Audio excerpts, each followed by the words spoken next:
யார் ஜெயிக்க போறாங்க? யார் ஜெயிக்க போறாங்க? அப்படின்னு உச்சக்கட்ட பரபரப்பு, டென்ஷன், பிபி இது எல்லாத்தையுமே பயங்கரமாக எகிற விட்டு, கடைசியா ஒரு த்ரில்லராகவும் திக் திக் சம்பவங்கள் இந்த மேட்ச்ல அரங்கேற்றி, இந்த மேட்ச இன்னைக்கு ராஜஸ்தான், டிசி 2 பேருமே கடைசி வரைக்கும் பரபரப்பாக விளையாண்டு முடிச்சிருக்காங்க. ஸோ நடந்து முடிஞ்ச இந்த ஆட்டம், அதுக்கப்புறமா ஆட்டத்தினுடைய ரிசல்ட், முக்கியமாக பாயிண்ட்ஸ் டேபிள். ஸோ அந்த பாயிண்ட்ஸ் டேபிள் நம்ம பார்க்குறப்ப, நம்ம சிஎஸ்கே கொஞ்சம் நிம்மதி பெருமூச்சு விடுற மாதிரி தான் இந்த ஆட்டம் கடைசியாக நடந்து முடிஞ்சிருக்கு. ஸோ அந்த அளவுக்கு இன்னைக்கு நடந்த இந்த மேட்ச் கடைசி வரைக்கும் பரபரப்பாகவும் த்ரில்லராகவும் நடந்த அந்த கம்ப்ளீட்டான ஃபுல் ஹைலைட்ஸ் எல்லாத்தையுமே என்ன அப்படிங்கிறத பார்த்துடலாம். முக்கியமாக நம்ம சிஎஸ்கேவுக்கு இந்த ஆட்டத்தினுடைய ரிசல்ட் மூலிமா நிம்மதி பெருமூச்சு, கொஞ்சம் மகிழ்ச்சி, சந்தோஷம் அடைகிற மாதிரி பாயிண்ட்ஸ் டேபிள்லையும் என்ன நடந்திருக்கு அப்படிங்கிறத முழு விவரம் டீட்டெயிலாக இந்த வீடியோவில் பார்த்துடலாம். ஸோ வழக்கமாக இது வரைக்கும் இந்த ஆண்டு ஐபிஎல்லில் பார்த்தீங்கன்னா யார் டாஸ் ஜெயித்தாலும் அவங்க ரன் சேசிங் தான் எடுத்துக்குவாங்க. ஆனால் இன்றைக்கி ராஜஸ்தான் புதுசாக வித்தியாசமாக இருக்கட்டும் அப்படின்னு டாஸ் ஜெயிச்சுட்டு அவங்க பேட்டிங் எடுத்துக்கிட்டாங்க. ரியான் பராக் நாங்கள் பேட்டிங் பண்ணுறோம் அப்படின்னு முடிவு எடுத்து ராஜஸ்தான் அணி பக்கம் வழக்கம் போல் ஓப்பனராக நம்ம 14 வயது சிறுவனான சூரியவன்ஷி வைபவ் ஜெய்ஷ்வால் 2 பேருமே ஓப்பனராக வராங்க.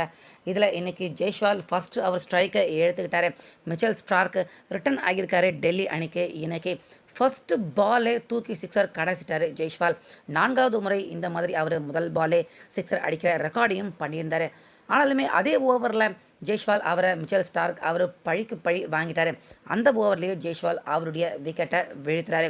அதே போல் அதுக்கு அடுத்த ஓவர் பார்த்தீங்கன்னா கைல் ஜேம்சன் அவர் சூரியவன்ஷி வைபவுக்கு பந்து போட்டார். அந்த ஓவர்லேயுமே ஃபஸ்ட்டு பால் தூக்கி பவுண்டரிக்கு கடாசுறாரு சூரியவன்ஷி வைபவ். ஸோ அந்த ஓவர்லேயுமே அடுத்த பாலே கைல் ஜேம்சன் சூரியவன்ஷி வைபவை க்ளீன் போல்டு ஆக்கிட்டார். ஸோ இப்படி 2 பேருமே பவுண்டரி சிக்ஸர்கள் அடித்து அடுத்தடுத்த பந்துலேயே அவுட் ஆனது. ஓப்பனர்கள் 2 பேருமே வெளியேட்டாங்க. இதனால் ஆரம்பத்திலேயே ராஜஸ்தான் டீம் உச்சக்கட்ட ப்ரெஷர் நெருக்கடிக்கு தள்ளப்படுறாங்க. ஆனாலுமே அதுக்கப்புறமா வந்த த்ருவ் ஜுரல், முக்கியமாக கேப்டனான ரியான் பராக் 2 பேருமே செம்மையான பார்ட்னர்ஷிப் போடுறாங்க. டெல்லி அணியின் ஸ்கோரை ரொம்ப வேகமாக உயர்த்துறாங்க. முக்கியமாக அந்த 2 விக்கெட்டுக்கு அப்புறமா இவங்க 2 பேரும் மேட்சை டேக் ஆன் பண்ணி 12வது ஓவர் வரைக்கும் அபாரமாக விளையாடுறாங்க. ஸோ இதனால் ஏறக்குறைய 59 பந்துகள் இவங்க 2 பேருமே ஃபேஸ் பண்ணி 102 ரன்கள் அப்படிங்கிற பார்ட்னர்ஷிப்பையுமே த்ருவ் ஜுரல், ரியான் பராக் 2 பேருமே போடுறாங்க. ஆனாலுமே த்ருவ் ஜுரல் 42 ரன்னுக்கு அவர் அவுட் ஆகிறாரு. அதுக்கப்புறமா வந்தார் ஜடேஜா அவரும் ரியான் பராக் அவர் கூட சேர்ந்து ஒரு 20 ரன் எடுத்தார், அவுட் ஆகிட்டார். முக்கியமாக ரியான் பராக் இன்றைக்கி செஞ்சுரி அடிப்பார் அப்படின்னு எல்லாருமே எதிர்பார்த்தாங்க. ஆனால் பாவம் 50 பந்து ஃபேஸ் பண்ண அவர் 5 6 8 4 அடித்து 90 ரனில் ரியான் பராக் அவுட் ஆகிறாரு. ஸோ அவர் அவுட் ஆனதுக்கப்புறமா கண்டிப்பாக ராஜஸ்தான் அணி அவங்களுடைய ஸ்கோர் படுத்துருச்சு.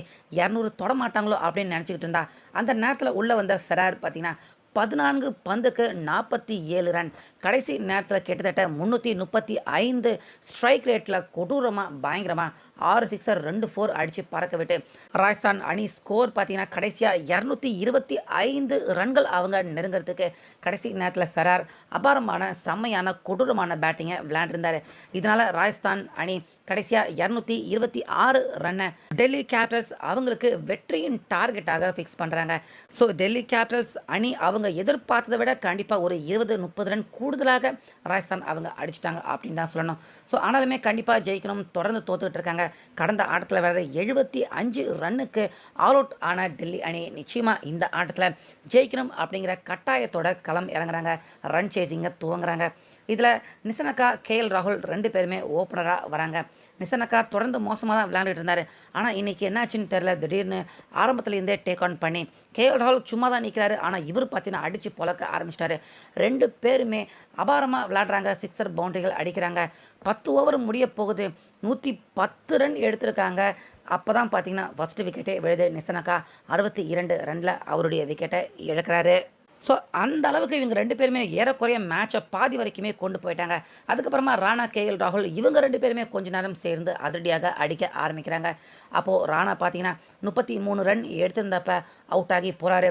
திடீர்னு பார்த்தீங்கன்னா கெட்ட நேரம் டெல்லி கேபிட்டல்ஸ் அணிக்கு ஏற்பட்ட மாதிரி பின்னாடியே 75 ரனில் கேஎல் ராகுல் அவருமே சிக்ஸர் அடிக்க முயற்சி பண்ணி அவுட் ஆகிறாரு. இதனால் டாப் ஆர்டர்கள் 3 பேருமே சிறப்பாக விளையாண்டுருந்தாலும் 3 பேருமே அடுத்தடுத்துன்னு அவுட் ஆகி நிறைய கட்டுறாங்க. ஸோ அந்த நேரத்தில் தான் பார்த்தீங்கன்னா உள்ள ஸ்டப், அவுட்டோ சர்மா 2 பேருமே வராங்க. ஸோ டாப் ஆர்டர்கள் 3 பேர் அவங்க ஏறக்குறைய மேட்சை முடிச்சுட்டு போயிட்டாங்க அப்படின்னே சொல்லலாம். இதனால் இந்த அடுத்ததாக வந்த ஸ்டப் அவுட் ஆஃப் ஷர்மா 2 பேருக்குமே பெருசாக ப்ரெஷர் எதுவுமே இல்லை. பாலுக்கு பால் தான் இருக்குது.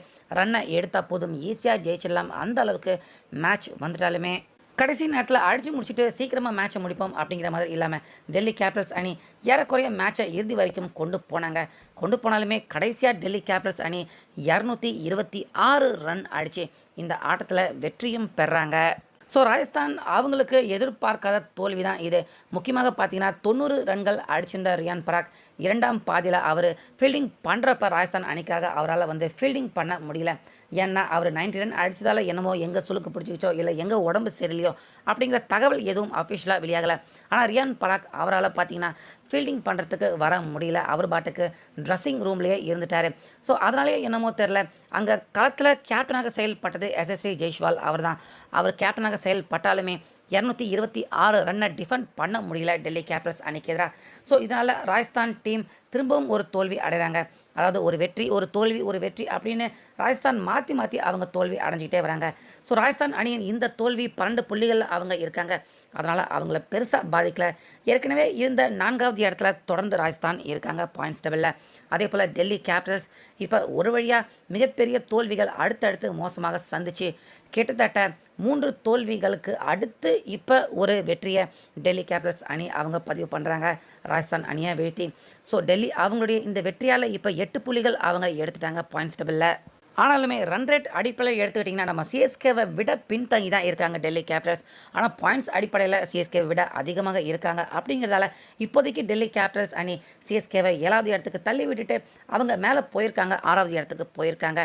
அதே போல் பாயிண்ட்ஸ் டேபிளில் இப்போ ராஜஸ்தான் டீம் அவங்க தோல்வி அடைஞ்சது சிஎஸ்கே மட்டும் கிடையாது, இன்னும் மற்ற டீம் அவங்க எல்லாருமே கொஞ்சம் நிம்மதி பெருமூச்சு விடுற மாதிரி தான் இருக்குது ராஜஸ்தான் அவங்க தோல்வி அடைஞ்சிருக்கிறது. ஏன்னா இப்போ பாயிண்ட்ஸ் டேபிளில் முழுசாக எடுத்து பார்த்தீங்கன்னா பஞ்சாப் 13 புள்ளிகள் இருக்காங்க, ஆர்சிபி 12, எஸ்ஆர்ஹெச் 12, அதே போல் ராஜஸ்தான் அவங்களும் 12, அடுத்ததாக ஜிடி அவங்களும் 10 இருக்காங்க. ஏறக்குறைய இந்த 5 டீமில் யார் வேணாலும் அங்கே பிளே ஆஃபுக்கு உள்ளே போகலாம் அப்படிங்கிற மாதிரியான சிச்சுவேஷனை ஏற்படுத்தி வச்சுருக்காங்க. இந்த சூழ்நிலையில் கீழே இருக்கிற டீம் பிளேயர்கள் டீம் கிட்ட அவங்க மேலே இருக்கிறவங்க தோத்தாங்க அப்படின்னா மேலே இருக்கிற இப்போ வலுவாக இருக்கிற 5 டீம் அவங்களுடைய அந்த பிளே ஆஃபுக்கான வாய்ப்பு பார்த்திங்கன்னா நிச்சயமாக குறையும். அப்படி குறைஞ்சதுன்னா கண்டிப்பாக கீழே இருக்கிற டீம் முக்கியமாக நம்ம சிஎஸ்கே உள்ளிட்ட மற்றவங்க எல்லாருமே மேலே அடுத்த ஆட்டம் ஜெயிக்கிறப்ப மேலே ஏறி போக முடியும். அப்படி இந்த ஆட்டத்தில் மட்டும் ராஜஸ்தான் அவங்க ஜெயிச்சிருந்தாங்கன்னா பஞ்சாப், ஆர்சிபி, எஸ்ஆர்ஹெச், ராஜஸ்தான் அடுத்து குஜராத் ஜெயிச்சாங்கன்னா அவங்களுக்கான ஸ்லாட்டை ரொம்பவே ஸ்ட்ராங்காக வலுப்படுத்திடுவாங்க. அப்புறம் சிஎஸ்கே இருக்கிற எல்லா ஆட்டம் ஜெயிச்சா கூட பாயிண்ட்ஸ் டேபிளில் புள்ளி பட்டியலில் அந்த 4வது இடத்தை பிடிக்கிறதுக்கு கடைசி நேரத்தில் நிச்சயமாக மிகப்பெரிய திண்டாட்டமே ஏற்பட்டுடலாம்.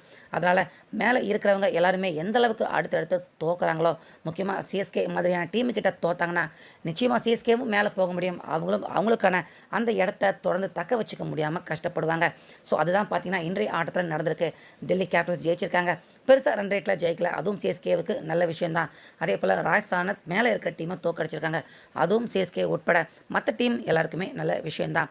அந்த வகையில் அடுத்த ஆட்டங்கள் சிஎஸ்கே ஜெயிச்சாங்கன்னா நிச்சயமாக இப்போ பாயிண்ட்ஸ் டேபிளில் கிடுகிடுன்னு மேலே ஏறி போகிறதுக்கான வாய்ப்பு உருவாகியிருக்கு.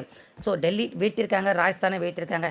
இது நிச்சயமாக சிஎஸ்கே உட்பட எல்லாருக்குமே மகிழ்ச்சி தான். இந்த மேட்சை பற்றின உங்களுடைய கருத்தை கண்டிப்பாக கமெண்ட்டில் சொல்லிடுங்க.